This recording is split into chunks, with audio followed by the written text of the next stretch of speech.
The electricity demo. Now we have a Van de Graaff generator. Now this was invented by Robert Van de Graaff. So the idea here is that if you build up enough friction, you can actually create static electricity. Just like rubbing a balloon against your head, you can make a static charge. So you're pulling off the electrons, which have a negative charge, then your hair becomes positive, and we can see that they attract. So we're going to prove with this Van de Graaff generator that opposites attract and the same repel. So here, this is how you set it up. We have the Van de Graaff generator. It does not have an on and off switch. So what you use is a regular power cord. So you have your power supply here with the switch on and off here. You set that on the ground. And usually I put it under the table. When you lean in, you kick it with your foot, and it turns on the Van de Graaff generator. You can hear that the Van de Graaff generator makes some noise because it creates a lot of friction.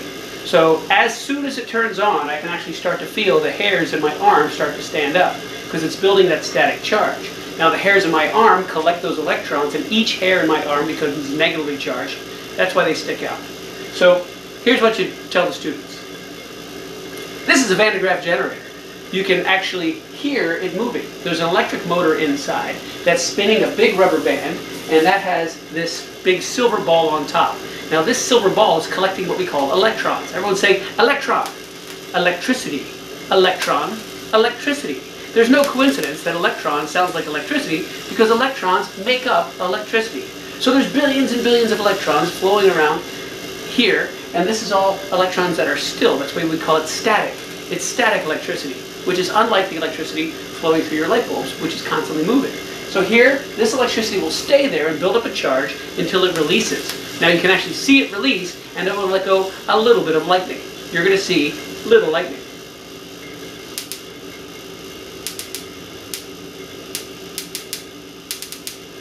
And that little ticking noise, do you know what that is? That's right, it's thunder. So as you can hear that tick, tick, tick, tick, tick. Now it's little thunder, it's tiny noises. So bigger noises, bigger electricity goes. Now that's caused because the lightning is so hot. It's so hot that it heats up the air bursts away from the lightning, and it travels out. That's why you can count 1, 1,000, 2, 1,000, 3, 1,000. And you can tell how many miles away the lightning is from the sound. Or from you because you heard the thunder. So that little noise is the thunder. You can see the light coming off, which is little lightning. Now there is a field around here which you can't see. You can feel it with your hair because it's standing up, but you can't see it. This is called the EMF, the electromagnetic field. Now it's pretty cool because we can actually build up a static charge. We are conductors. Everyone say, doo doo doo doo doo doo doo doo. Now of course that's music conducting. That's someone having music flow through them.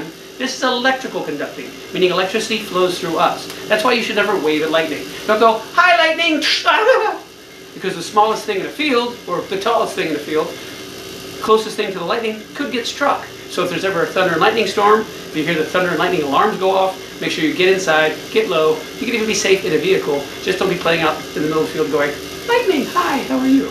We know Benjamin Franklin did that. Benjamin Franklin actually took a kite and a key and a silk string and went out and flew his kite. Now the cool thing about this is he was actually going out to study lightning and electricity. His kite did not have to get struck by lightning in order to work. It just had to flow through the clouds. As it flowed through the clouds, the electrons would go down the silk string, go hit the key, and the key would start to glow. Ah! The key, of course, is in a jar, and he proved that energy cannot be made, and that energy cannot be destroyed. It can only turn into something else. That electrical energy could be turned into light energy, mechanical energy, sound energy, and all the energy we use for all the stuff we use electricity for now. He was also the person that said that they're attracting somehow, they're opposites somehow. So there's a positive and there's a negative. So he said positive, negative, opposites attract. Of course I make the campers do that. I said everybody say positive, everyone say negative, everyone say opposites attract and the same repel. Now who is the bravest camper out there? As they raise their hand, you pick on one and you say come on up here, I'd like you to touch the Van de Graaff generator. Now they'll come up and they'll touch the Van de Graaff generator. It will shock them. It's like getting a shock off a slide, or when you open a car door and it's a static shock. It's not dangerous, and it's just a bit shocking. Now it could be more shocking depending on humidity. It's actually pretty humid where I am right now, so they're very little lightning. but you can get to about here sometimes and get a shock. So depending on how shocking it is, you might want to lessen the shock a little bit by putting your hand near it when they put their hand near it. So they'll put their hand over there, and then some of them can put their hand on there, and then their hair might start to stand up. But it might not either, because all electricity wants to go to the ground. Everyone say ground.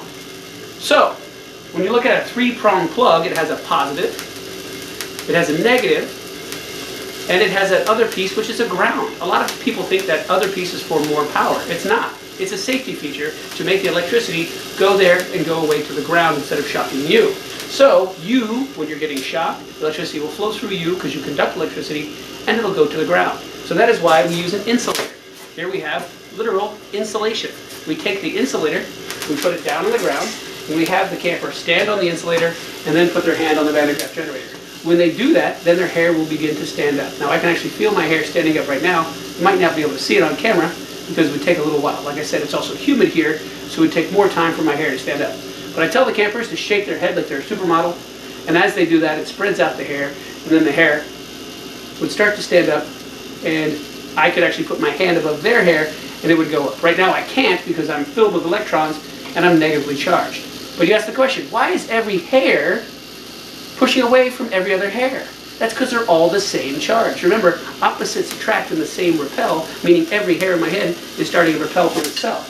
So, with my hand on here, I'm building up a static charge, and if I loosen the hair, it'll actually start to stand up and go in different directions. If anybody wonders, that's actually why I keep the long hair. All right, so also, we say, okay, that's a pretty good experiment. And also when you step off, my hair goes straight down. That's because I lost my whole charge. It all went into the ground. So here, I can take a strip of newspaper. It's about 1 inch to ½ inch, let's say about ½ inch thick.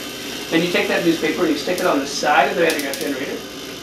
And you take another one and you stick it on the other side of the Van de Graaff generator.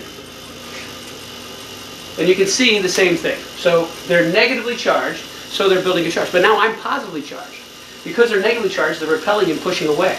Now if I put my hand near it, woohoo, clapping, yay, we're awesome, woohoo, it'll start to clap. Now we can say that this is my Van de Graaff generator has turned into a rabbit. And my rabbit loves electrons. He gets really sad when I take his electrons. If I take his electrons, oh, sorry rabbit. And like this, oh, he's happy again, he gets his electrons back. Oh. Now of course he's not happy or sad. It's just he gets excited with the energy of electrons, or the electrons go through me. So when they're up like that, they're still looking for the ground. All electricity wants to go to the ground. So right now it's looking for the ground. So if it does this, it now goes through me to the ground. Or if I go like this, it takes the electrons from the newspaper to me to the ground. Also, you can take another piece of newspaper, and usually it's about 3 inches by 3 inches square. Now I rip it to look like a leprechaun. That's just me, because I think it's funny. Fold it so it has a little bit of strength in the middle. And then you can say, I have my little newspaper leprechaun, and see what happens when he gets excited by electrons. Put him here.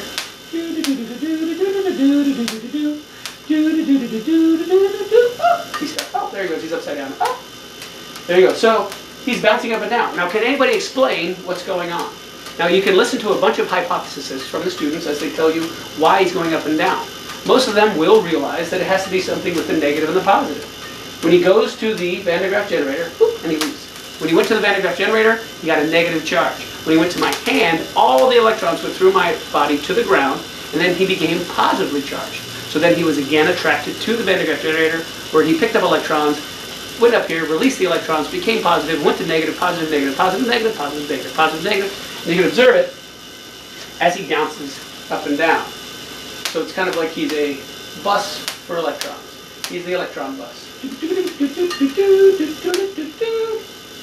There you go. Now there's a lot of other fun things you can do with the Van de Graaff generator, but that's pretty much what I do with the campers. After I show all that, I say, who would like to come up and touch the Van de Graaff generator? Only have the kids that want to come up. Also, if the kids do not want to be shocked, they should sit away, because the other kids that come over here, when they put their hand on it, they have a charge. So if they touch a friend, they shock their friends, which is really fun from a camp perspective, because nobody's getting hurt, it's just kind of shocking, right?